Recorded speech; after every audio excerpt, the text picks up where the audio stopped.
Hello everyone, good morning. তোমরা সবাই কেমন আছো? আশা করছি সবাই অনেকটা ভালো আছো। আমিও ভালো আছি। অ্যাঞ্জেল লাইফস্টাইল ব্লগে তোমাদের সবাইকে ওয়েলকাম। আজকে সকালবেলা ঘুম থেকে উঠে একটা কেক খেয়ে নিয়েছিলাম। এই কেক খেতে আমাকে অনেকটা ভালো লাগে। কালকে রাতের থেকে অনেকটা ঠান্ডা পড়েছে, আর সকালবেলা ঘুম থেকে উঠে দেখি অনেকটা কুয়াশাও পড়েছিল। তাই আমি সকালে উঠে একটা সোয়েটার পরে নিয়েছি। ঠান্ডার দিন আসলে একটাই কষ্ট, অনেকগুলো কম্বল গুছাতে হয়। সমস্ত কাজ করতে আমার কোনোই অসুবিধা হয় না।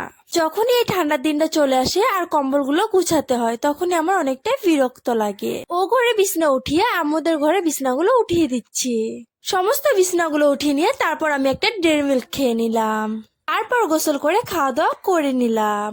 সন্ধ্যা হতে আম্মু এই চিতাই পিঠাগুলো কিনে নিয়ে আসলো। তারপর আমি চা বানিয়ে খেয়ে নিলাম। তারপর আব্বু বললো আব্বু নাকি চিকেন পকোড়া খাবে, তাই আমি মাংসগুলোতে মশলা দিয়ে মাখিয়ে নিচ্ছি। তারপর গরম তেলে মাংসগুলো দিয়ে এপিট ওপিট করে মাংসগুলো নাড়াচাড়া করে নিচ্ছি।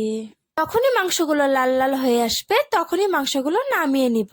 আমি কিন্তু চিকেন পকোড়া ফার্স্ট বানালাম। এর আগে যতবারই চিকেন পকোড়া বাসায় বানানো হয়েছিল ততবারই কিন্তু আমার আম্মু বানিয়েছিল। এখানে আমি আর বোন মিলে কেলে দিয়ে ফুল বানাচ্ছি। কেলে দিয়ে খেলতে আমার বোন কিন্তু অনেক ভালোবাসে। আজকের ভিডিও এইটুকুই। ভিডিওতে কিছু ভুল হয়ে থাকলে কমেন্ট করে জানাবেন।